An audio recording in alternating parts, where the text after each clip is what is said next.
Eu diria que a gente costuma falar que a diferença entre um louco e um empreendedor é que o empreendedor convence os outros da sua loucura. Quantas ideias, quantas coisas que às vezes a gente tem vontade de fazer, ou tem aquela coceirinha, acha que vai dar certo, mas às vezes no almoço de domingo, ou no boteco, ou seus amigos, ou na faculdade, rapidamente alguém está sempre conspirando de que aquilo não vai dar certo, de que já tem um monte de gente que faz. E às vezes a diferença entre o sucesso daquela ideia, ou ela naufragar e você ficar como só mais uma tentativa, é um pouquinho mais de perseverança, é acreditar bastante, é convencer os outros daquela diferença. E eu diria que ideias, fazendo uma analogia aí, precisam de energia, precisam de perseverança e mesmo que já existam negócios similares, porque tudo que você pensar hoje em fazer, em começar, ou que você está pensando, certamente tem um monte de gente fazendo.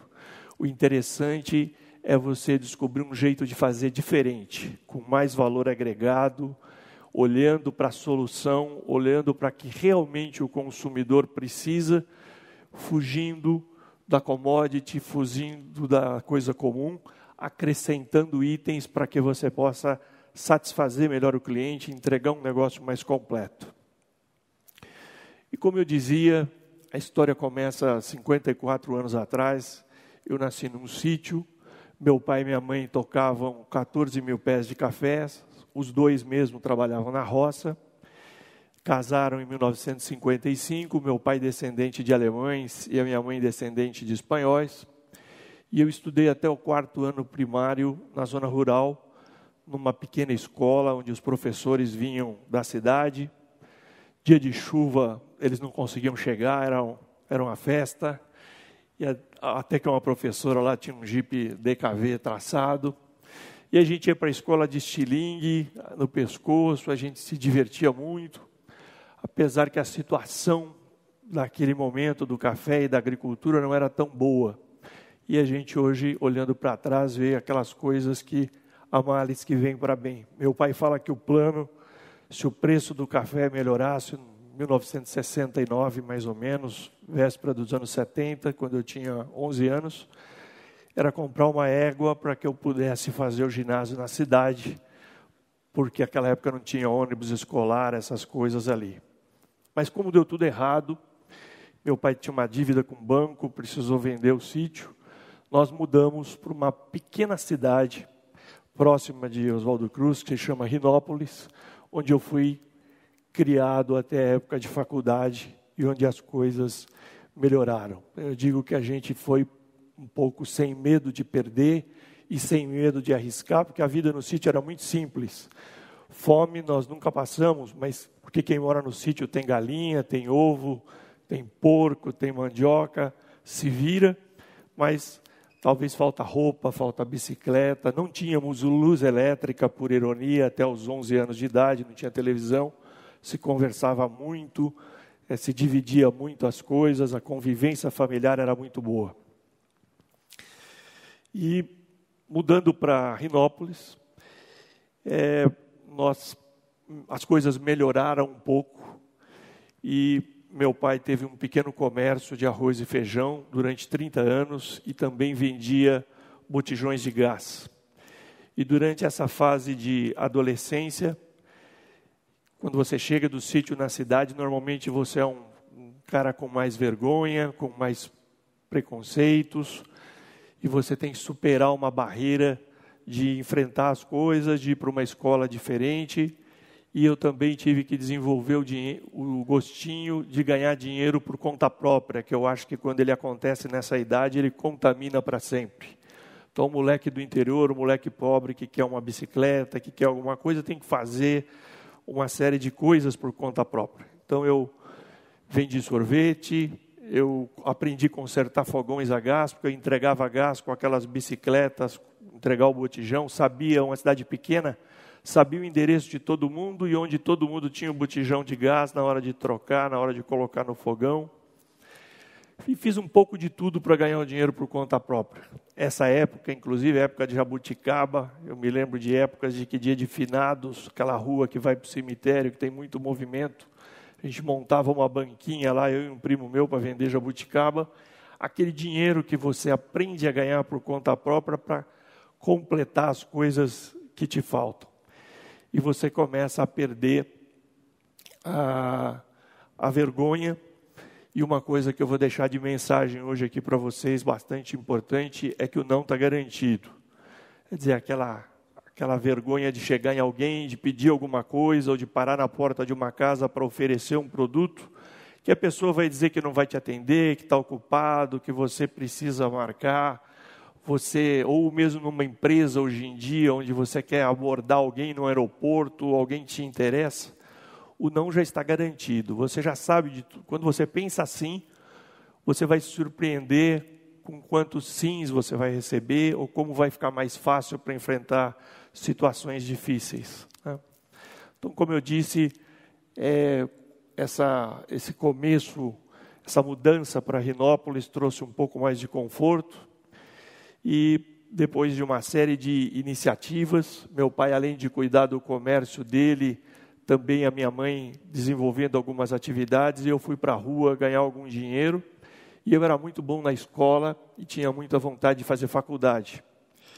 Também tive um dilema entre meu pai empreendedor, que queria que eu ficasse junto com a família para desenvolver a máquina de benefício de arroz, para crescer ali.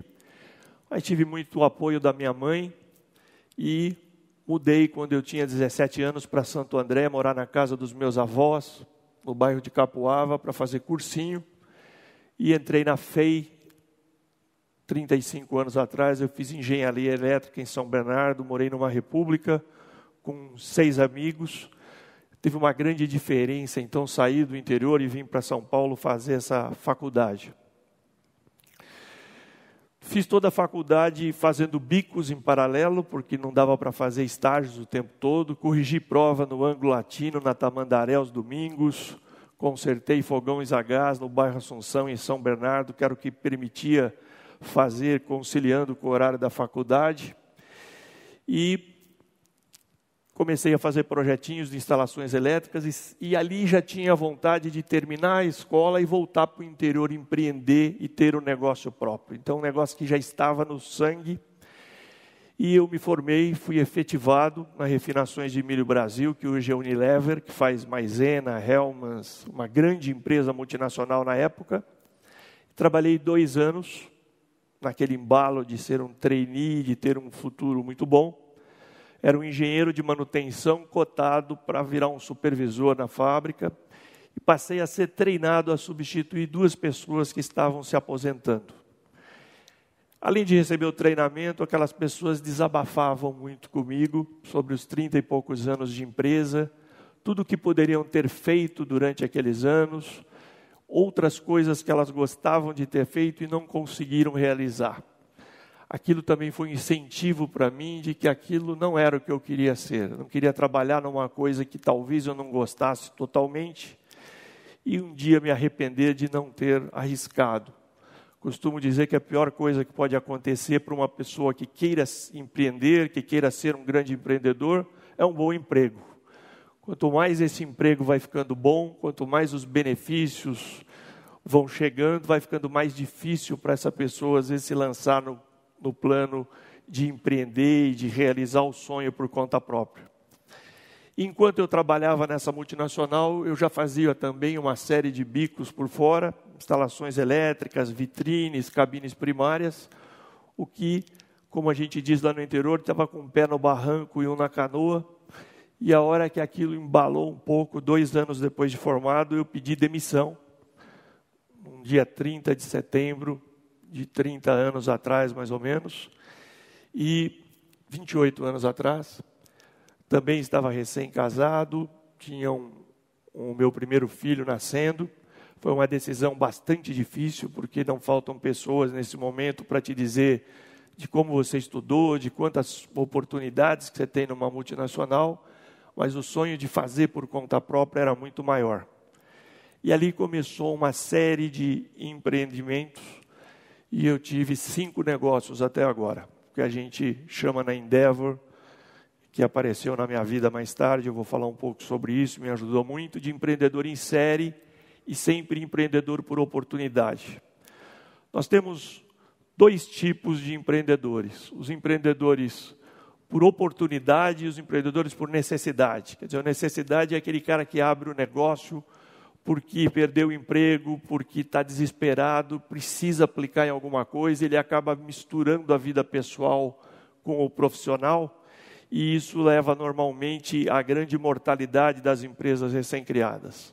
O empreendedor por oportunidade é aquele, como muitos de vocês, como gente que já tem negócios próprios ou que está até bem empregado, mas ele abre uma coisa por oportunidade, porque ele tem uma ideia boa, porque ele julga que pode fazer muito melhor do que os concorrentes, e esse tem muito mais chances. Quer dizer, você começa um negócio porque você tem uma sacada que pode dar uma entrega diferente, pode atender melhor, pode empacotar melhor. E esse sempre foi o meu caso. Então fui anotando sempre as ideias, sou um cara de estar sempre marcando, sempre tendo um monte de ideias de novos negócios e vendo o que eu podia fazer diferente.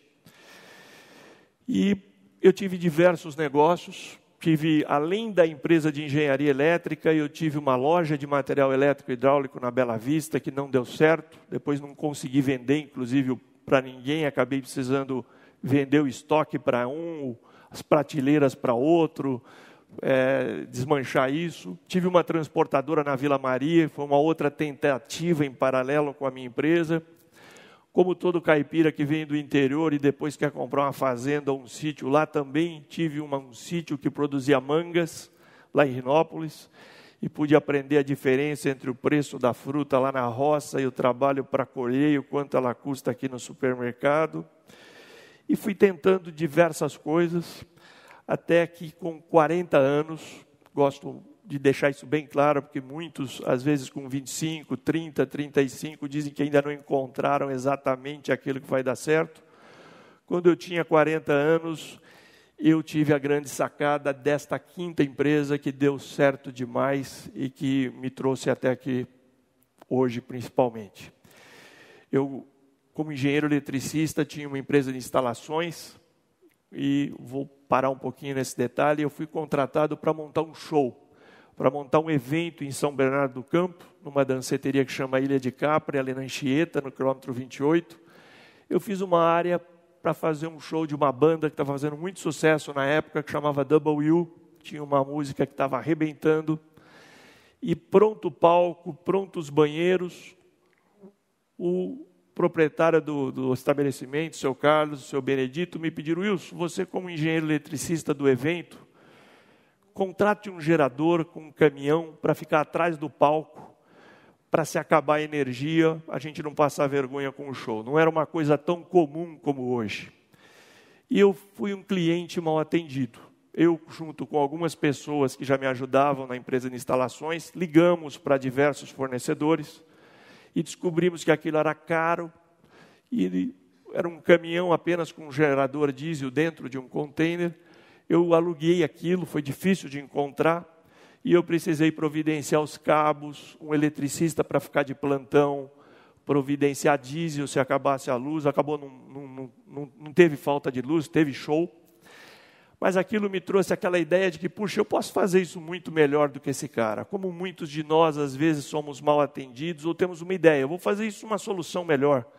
Como engenheiro eletricista e já com experiência, ao invés de eu alugar gerador, eu poderia alugar uma solução de energia. Poderia fazer uma solução completa e vou oferecer isso para os shows. E foi assim, depois de uns 15, 20 dias, quando essa ideia já começava a dar aquela esfriada, como todo mundo que tem uma ideia de abrir um negócio, alguém já estava me convencendo de que tinha várias empresas que faziam isso, que eu fui no Salão do Automóvel em 98, não faz tanto tempo, e andando por lá eu vi um caminhão em oferta, um caminhão Kia, K3600, um caminhão médio, que não existia no Brasil ainda naquela época, e tinha um financiamento com leasing em dólar, e estava 1 para 1.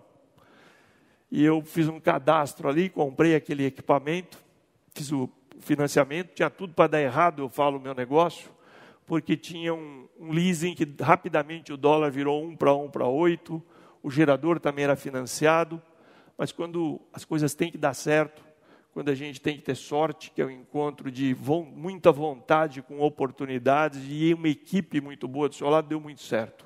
Eu pensando inicialmente só no mercado de eventos, comecei a mandar fax para muita gente e comecei a pegar os primeiros eventos. O meu caminhão era diferente de todo mundo. Era um caminhão que eu tenho até hoje, vai ficar comigo agora como um talismã, com um gerador em cima branco e com muito valor agregado. Eu não alugava só o gerador, mas uma disponibilidade de energia, uma solução.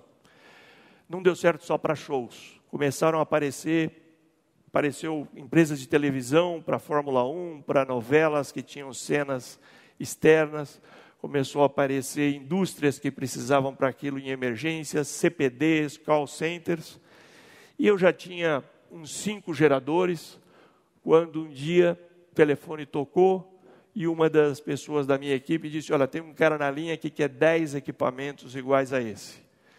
E eu falei, passa o telefone para mim, aí fui lá, mas olha, eu sou de uma empresa de telefonia celular, estou chegando ao Brasil, estou me implantando torres de celular e não tem energia nos morros, nos bairros, e eu estou precisando de muitos equipamentos. Você tem 10 daqueles para quarta-feira que vem? Aí foi mais um day one, né? Aquela hora que você dá uma engasgadinha e fala, bom, para que dia mesmo que você quer?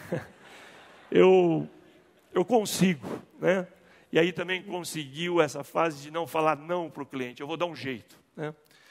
E eu também era engenheiro eletricista e tinha uma experiência de que esse provisório, no Brasil esse mercado de improvisação demora muito, né? As pessoas acabam alugando, contratando, pensando num certo tempo, e aí isso acaba demorando mais. Acabei vendendo aquele sítio lá do interior, deixando de fazer outras coisas e passei a alugar uma solução completa, a não dizer não para o cliente, e aí veio Petrobras, aí veio o ano do apagão em 2001, veio o bug do milênio na virada para o ano 2000, vocês lembram que o mundo ia acabar, os computadores iam zerar, ia faltar muita energia, eu acabei alugando tudo e mais um pouco, e a Poit, em 12 anos, eu fui abrindo filiais no Rio, em Recife, em Brasília, acompanhando os clientes que precisavam de uma solução completa, e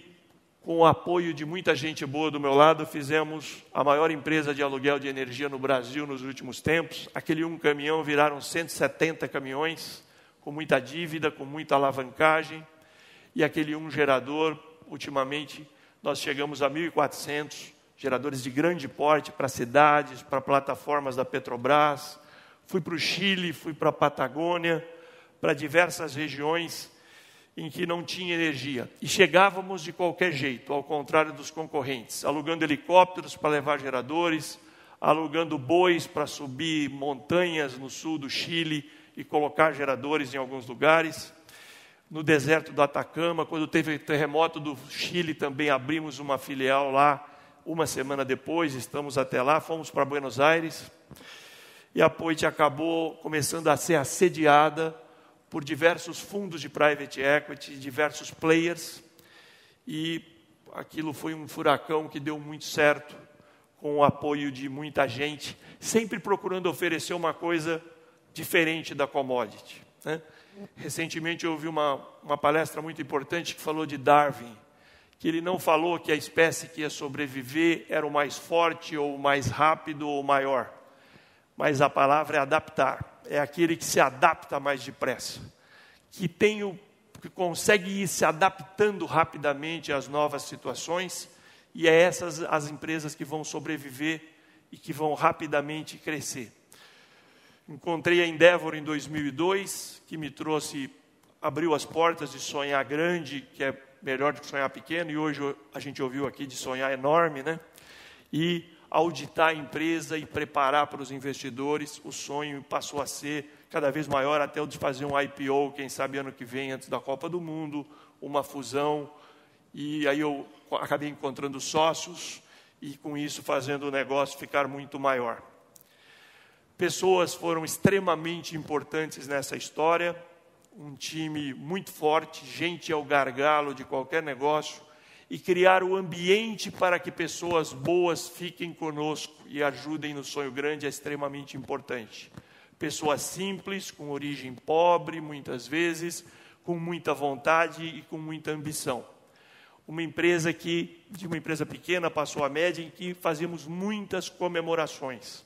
Ambiente de comemorar vitórias. Empresa média e pequena normalmente tem reunião a hora que a coisa não está boa. E nós fazíamos muita reunião de encontrar motivos para comemorar. E sempre você tem um motivo para comemorar, para fazer com que aquelas pessoas vistam a camisa e trabalhem mais pela garra, né? E agradecendo sempre. Com isso, transformamos a empresa de uma empresa de shows numa empresa de telecom, uma empresa que trabalha para a Petrobras, para grandes mineradoras no Brasil inteiro, na Patagônia, no deserto, hoje, por exemplo, na Amazônia, na cidade de Boa Vista, em Roraima, e diversas outras obras pelo país. Acabo de vender o negócio, porque acredito que o ciclo dos negócios é cada vez menor. Não é mais aqueles negócios antigos de ficar dos seus avós, dos seus pais, mas tem hora de entrar e tem hora de sair. Do mesmo jeito que me cerquei de bons sócios em algumas unidades, depois de um fundo de private equity, recebemos a primeira oferta pela empresa em 2002, de 8 milhões de dólares na época, uma oferta da GE, que foi muito importante porque despertou a vontade de fazer sempre direito, porque um dia a saída ia ser por aí. Fiquei muito triste por não vender a empresa em várias oportunidades, mas fizemos um negócio por mais de 400 milhões de reais no mês de março agora, um negócio que não só me trouxe muito sucesso e muita realização, como também possibilidades do meu time entrarem para uma empresa global, que é líder mundial nesse negócio, que fez as últimas Copas do Mundo, as últimas Olimpíadas, e que pode trazer muito mais aprendizado. Sempre disse, para terminar, de 2 tipos de agenda. Uma vez eu li um livro que falava que existe a agenda de galinha e a agenda de águia. A galinha, para quem já morou no sítio ou conhece, é um bicho que voa baixo, só quando toma um susto. E a águia já voa alto e planeja melhor onde vai descer e o que vai fazer. Durante os últimos 30 anos, tive uma agenda de galinha, voei muito, trabalhei muito, foquei muito apenas no profissional. Deixei de fazer muitas outras coisas importantes que eu acho que fazem parte do sucesso de uma pessoa, que é o equilíbrio das coisas.